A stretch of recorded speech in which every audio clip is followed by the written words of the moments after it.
सुप्रभात विद्यार्थियों। आज हम महत्वपूर्ण बिंदु पत्र लेखन के बारे में पढ़ेंगे। इससे पहले मैंने एक छोटा सा वीडियो कक्षा 8 के लिए भी बनाया था। आज ये वीडियो कक्षा 9 और कक्षा 10 दोनों के लिए समान रूप से उपयोगी है। तो जो पत्र लेखन है हमारे यूनिट टेस्ट में, पीरियोडिक टेस्ट में, हाफ ईयरली एग्जाम में, सेशन एंडिंग एग्जाम में हर जगह पत्र लेखन पूछा जाता है। तो पत्र लेखन हमें आना चाहिए। पत्र लेखन की कला सभी विद्यार्थियों में होनी चाहिए और आशा है कि आपको पत्र लेखन आता भी होगा और जिन विद्यार्थियों को नहीं आता वो पत्र लेखन को एक बार पुनः समझेंगे और पत्र लेखन के बारे में उपयोगी जानकारी रखेंगे। पत्र हमारे जीवन में विचारों के आदान प्रदान का सरल और सशक्त माध्यम है। पहले मोबाइल नहीं हुआ करते थे, फ़ोन नहीं हुआ करते थे, तो लोग अपने आचारों विचारों को, अपने सूचनाओं को, घटनाओं को पत्रों के माध्यम से ही व्यक्त करते थे। पत्र किसी विशिष्ट व्यक्ति अथवा अधिकारी को संबोधित करके लिखा जाता है। किसी विशिष्ट व्यक्ति को लिखा जाता है या अधिकारी को संबोधित करके लिखा जाता है। आवश्यकता और स्थिति के अनुसार पत्र अनेक प्रकार के होते हैं। पत्र कितने प्रकार के होते हैं? अनेक प्रकार के होते हैं। जैसे पारिवारिक पत्र। पारिवारिक पत्र में क्या है? पारिवारिक सदस्यों, संबंधियों या मित्रों के बीच होने वाले पत्र व्यवहार पारिवारिक पत्रों की श्रेणी में आते हैं। इनमें हम किन किन को लिखते हैं? एक तो परिवार के सदस्यों को लिखते हैं, संबंधियों को लिखते हैं, मित्रों को लिखते हैं। घरेलू बातें तथा आत्मीयता की भावना, घरेलू बातें तथा आत्मीयता की भावना इन पत्रों की विशेषता होती है। इन्हें औपचारिक या निजी पत्र भी कहते हैं। दूसरे अनौपचारिक पत्र। ये पत्र कई प्रकार के हो सकते हैं। ये पत्र कई प्रकार के हो सकते हैं। जैसे आवेदन पत्र है। ये पत्र किसी विशेष कार्य के लिए प्रधानाचार्य, प्रधानाध्यापक, किसी कार्यालय के अधिकारी आदि को लिखे जाते हैं। इनमें कोई ना कोई प्रार्थना की गई होती है, जैसे अवकाश के लिए, फीस माफी के लिए, नौकरी के लिए। इनके लिए आवेदन पत्र लिखे जाते हैं। दूसरे हैं शिकायती पत्र। सार्वजनिक व्यवस्था में किसी गड़बड़ी या व्यक्तिगत कठिनाइयों की ओर ध्यान आकर्षित करने के लिए लिखे गए पत्र शिकायती पत्र कहते हैं। जैसे बिजली की अनियमितता है, पानी सही नहीं आ रहा है या पानी गंदा आ रहा है, या फिर पर्यावरण प्रदूषण ज़्यादा हो रहा है, पेड़ों की कटाई ज़्यादा हो रही है, या रोड ठीक नहीं है। किसी भी प्रकार की शिकायती पत्र हम संपादक को भी लिखते हैं, थाना अधिकारी को भी लिखते हैं, एसडीएम, तहसीलदार, जिला कलेक्टर को भी लिखते हैं, शिक्षा मंत्री, स्वास्थ्य मंत्री, प्रधानमंत्री, इन सबको भी हम निजी समस्याओं के बारे में, अपनी क्षेत्रीय समस्याओं के बारे में अवगत करवाते हैं। पत्र के दूसरे है विशेष अवसर पर लिखित पत्र। विशेष अवसर पर कौन कौन से लिखित पत्र होते हैं? इसके अंतर्गत सामान्यतः वे पत्र आते हैं जिन्हें विशेष अवसर पर लिखकर या छपवाकर भेजा जाता है। जैसे विवाह का पत्र भी है, विशेष पत्र के विवाह का निमंत्रण पत्र है, बधाई पत्र है, शोक संवेदना पत्र है, आदि हैं। ये विशेष अवसरों पे लिखे जाते हैं। अब है संपादक को पत्र। संपादक समाचार पत्र के संपादक को पत्र लिखकर किसी सार्वजनिक समस्या की ओर अथवा समाज का ध्यान आकर्षित कराया जाता है। संपादक से उस पत्र को अपने समाचार पत्र में प्रकाशित करने का अनुरोध किया जाता है। हम कोई भी क्षेत्रीय समस्या को लेते हैं और उसको हम अखबार में छपवाने का आग्रह संपादक से करते हैं। दूसरे होते हैं व्यावसायिक पत्र। ऐसे पत्र विभिन्न व्यावसायिक कार्यों से संबंध में लिखे जाते हैं। जैसे पुस्तकें मंगाने के लिए, गलत माल आ जाता है तो उसकी शिकायत करने के लिए, आदि के लिए हम व्यावसायिक पत्र लिखते हैं। तो पत्र के आवश्यक अंग हैं। पत्र भेजने वाले का पता सही और स्पष्ट होना चाहिए, क्योंकि जब पत्र भेजने वाले का पता ही नहीं होगा तो हम उसे रिप्लाई कैसे करेंगे, उसे जवाब कैसे देंगे। तो पत्र भेजने वाले का नाम और पता उसमें होना चाहिए। पत्र भेजने की तारीख भी पत्र में लिखी होनी चाहिए, जिससे हमें ये पता चल जाए कि पत्र कब लिखा गया था और कितने दिनों में हमारे पास पहुंचा है। संबोधन और अभिवादन, इसमें पत्र में ये आवश्यक है कि किसी भी अधिकारी को, किसी भी प्रतिष्ठित व्यक्ति को संबोधन और अभिवादन किस तरह से किया जाता है, ये पत्र का महत्वपूर्ण आवश्यक अंग है। विषय सामग्री भी बहुत बड़ी नहीं होनी चाहिए, सारगर्भित और सुसज्जित होनी चाहिए। अंतिम भाग में प्रयोग किए जाने वाले शब्द, यानी वो कई लड़के हैं, कई विद्यार्थी हैं जो थानाधिकारी को भी आपका आज्ञाकारी शिष्य लिख देते हैं, जबकि हम वहाँ नहीं पढ़े होते हैं। आज्ञाकारी शिष्य सिर्फ स्कूल की स्थिति में आता है और कहीं भी आज्ञाकारी नहीं होता। तो अंतिम भाग में कौन से शब्द हम प्रयोग करते हैं वो भी पत्र के आवश्यक अंग है। पत्र पाने वाले का पता, यानी जिसको हम भेज रहे हैं उसका पता हमें अवश्य मालूम होना चाहिए। ये 3-4 बातें महत्वपूर्ण बातें हैं पत्र लेखन की, तो ये हमें पता होनी चाहिए। एक है, कुछ और बातें हैं, जैसे एक तो सरलता। पत्र की भाषा कैसे होनी चाहिए? सरल होनी चाहिए, सुबोध होनी चाहिए, ग्रहणशील होनी चाहिए, जिसमें स्पष्टता का होना आवश्यक है। स्पष्ट होनी चाहिए और सरलता का होना आवश्यक है। अस्पष्ट भाषा से कथ्य को यानी जो हम कहते हैं वो निरर्थक बन जाता है। पत्र के लेखक का आशयपूर्ण व्यक्त होना चाहिए। भाषा ऐसी होनी चाहिए कि जिसको हम पत्र लिख रहे हैं उनको हमारी समस्या का पता लग जाए, हमारे समाचार का पता लग जाए। एक होती है संक्षिप्तता यानी शॉर्ट में। पत्र लेखक को अनावश्यक विस्तार से बचने का प्रयास करना चाहिए। उसमें गागर में सागर भरने का प्रयास करना चाहिए। लंबे पत्र क्या हो जाते हैं? उबाऊ हो जाते हैं। संक्षिप्तता, हमारे समाचारों को हम शॉर्ट रूप में हमें लिखना चाहिए, संक्षिप्त लिखना चाहिए, गागर में सागर भरने वाले होने चाहिए। निश्चयात्मकता का मतलब है पत्र लेखक का दुविधाग्रस्त होना नहीं झलकना चाहिए कि इसमें क्या लिखूं क्या नहीं लिखूं। उसे अपनी बात निश्चयता पूर्वक लिखनी चाहिए। और एक होती है शिष्टता। पत्र लेखक का शिष्ट होना अच्छा गुण है। असहमति होने पर भी लेखक को कटु भाषा का प्रयोग न करके अपने शिष्ट भाषा में अपना विरोध जताने की कला आनी चाहिए। आवश्यकता और स्थिति के अनुसार पत्र अनेक प्रकार के होते हैं, वो हमने आपको समझा दिया है। अब हम आज लिखेंगे, एक क्वेश्चन है, लेखक मलेरिया और डेंगू और मलेरिया के बढ़ते प्रकोप को देखते हुए चिकित्सालयों में अपर्याप्त चिकित्सा सुविधाओं की ओर ध्यान आकर्षित करने हेतु राज्य के स्वास्थ्य मंत्री को पत्र लिखिए। तो हम डेंगू और मलेरिया के बढ़ते प्रकोप को देखते हुए, या हम अब लॉकडाउन चल रहा है तो लॉकडाउन में तो खैर स्थिति ऐसी है, लॉकडाउन के बारे में भी लिख सकते हैं चिकित्सा मंत्री को पत्र, पर आजकल हमारी ये जो डाक व्यवस्था है सब सेवाएं ठप पड़ी हैं, तो इसलिए हम डेंगू और मलेरिया के बारे में देख लेते हैं। तो सबसे पहले हम किसके बारे में लिखा है, सबसे पहले ये पता लगाएंगे कि किसको हमें पत्र लिखना है। राज्य के स्वास्थ्य मंत्री को पत्र लिखना है। तो हम लिखेंगे सेवा में, फिर आगे श्रीमान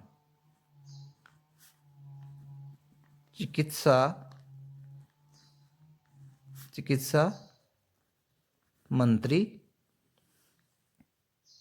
मंत्री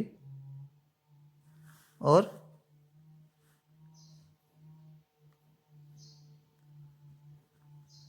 अरुणाचल प्रदेश सरकार। ठीक है, और ये कहाँ है? ईटानगर।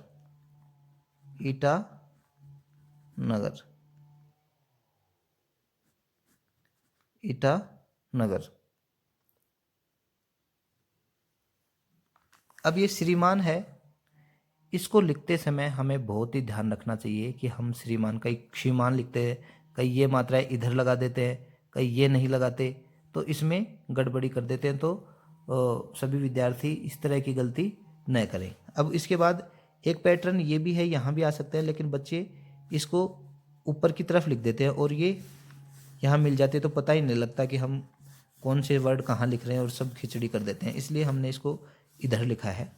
अब इसके बाद पत्र का महत्वपूर्ण है विषय। विषय क्या लिखेंगे?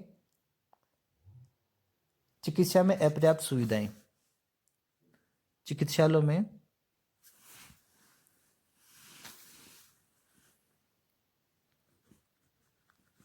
चिकित्सालयों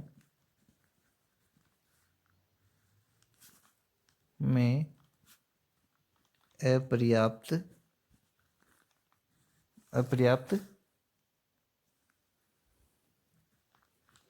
सुविधाएं,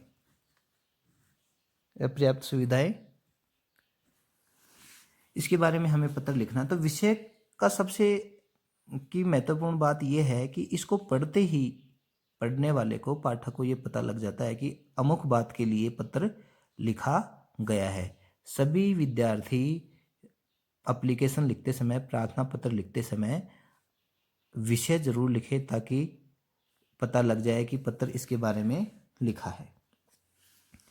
लिखेंगे महोदय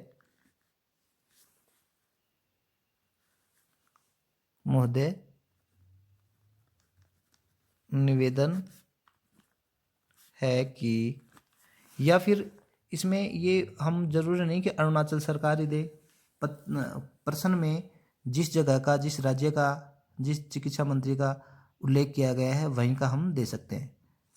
निवेदन है कि इन दिनों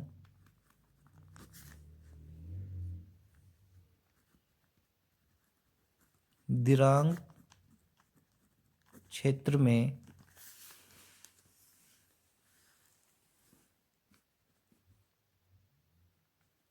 डेंगू और मलेरिया का प्रकोप बढ़ता जा रहा है। चिकित्सालयों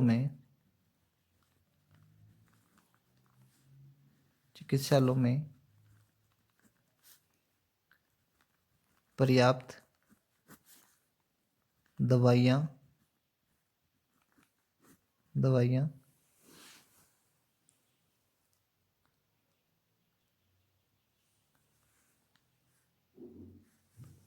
ये दवाइयाँ, ये छोटा आएगा, दवाइयाँ व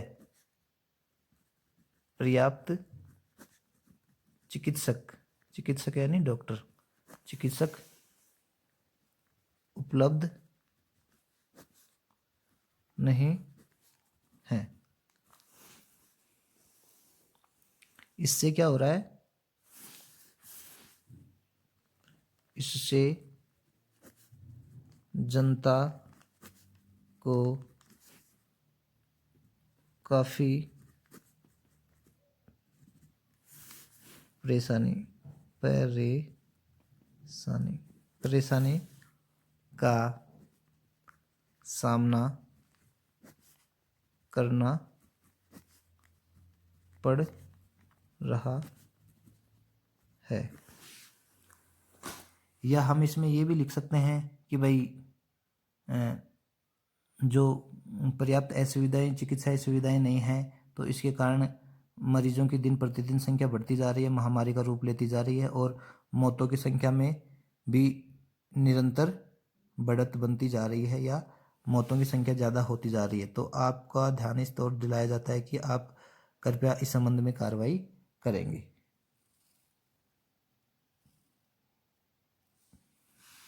अधीक्षक महोदय को भी इस बारे में ध्यान दिलाया था, लेकिन वो भी ध्यान नहीं दे पाते, सामना करना पड़ रहा है। अतः आपसे निवेदन है कि आप इस महत्वपूर्ण समस्या की ओर ध्यान देंगे व जल्दी ही उचित कार्यवाही करके समस्या का समाधान करेंगे।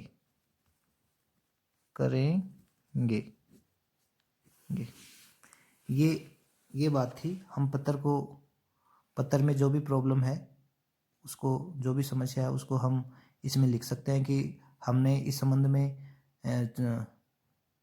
अस्पताल अधीक्षक है, हॉस्पिटल सुप्रिटेंडेंट है, उसको भी हमने इस समस्या के बारे में अवगत कराया था, लेकिन वो भी इस पे ध्यान नहीं दे रहे हैं और ये समस्या गरीब जनता का सबब बन गई है। तो आप इस तरफ ध्यान देंगे और इस समस्या का समाधान करेंगे।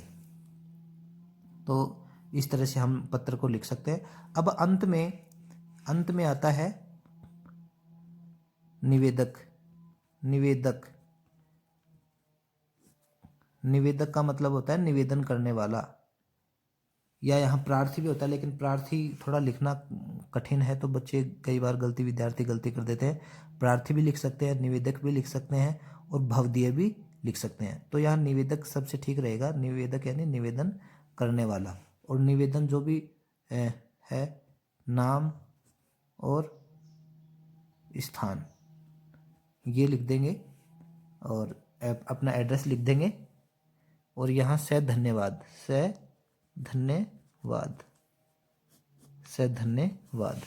ऐसे लिख देंगे, नाम और स्थान लिख देंगे। तो प्यारे विद्यार्थियों, कक्षा 9 और कक्षा 10 के सभी विद्यार्थियों को मैं ध्यान दिलाना चाहता हूं कि आप इस एप्लीकेशन को, इस वीडियो को अच्छी तरीके से देखेंगे और एप्लीकेशन को लिखने में और समझने में आपको सहायता मिलेगी। तो आप इस वीडियो को ध्यानपूर्वक देखिए, समय का सदुपयोग कीजिए और अगर फिर भी कोई प्रॉब्लम आती है, कोई समस्या आती है तो मैं आपके लिए 24 आवर्स उपलब्ध हूँ। आप किसी भी समय मुझसे संपर्क कर सकते हैं, कुछ पूछ सकते हैं। अगर कोई बात समझ में नहीं आई है तो फिर पूछ सकते हैं। लेकिन पत्र में ये 2-3 मोटी मोटी चीज़ें हैं। सेवा में श्रीमान चिकित्सा मंत्री, अब चिकित्सा मंत्री है इसमें नहीं दे रखा तो हम अपने राज्य का लिख सकते हैं, या राज्य का नहीं लिख सकते तो आपको जो जहाँ का अच्छा लगे वहाँ का लिख सकते हैं, ठीक है। और एक विषय जरूर लिखेंगे। विषय के बाद में यहाँ आता है महोदय, निवेदन है कि, या लिख सकते हैं कि नम्र निवेदन है कि इन दिनों दिरांग क्षेत्र में क्या हो रहा है, डेंगू और मलेरिया का प्रकोप बढ़ता जा रहा है। चिकित्सालय में पर्याप्त दवाइयाँ व पर्याप्त चिकित्सक उपलब्ध नहीं है, इससे जनता को काफ़ी परेशानी का सामना करना पड़ रहा है। अतः आपसे निवेदन है कि आप इस महत्वपूर्ण समस्या की ओर ध्यान देंगे व जल्दी ही उचित कार्रवाई करके समस्या का समाधान करेंगे। शायद धन्यवाद। तो आप इस वीडियो को अंत तक देखिए, अच्छी तरह समझिए और पत्र लेखन का अभ्यास कीजिए कक्षा 9 और 10। धन्यवाद।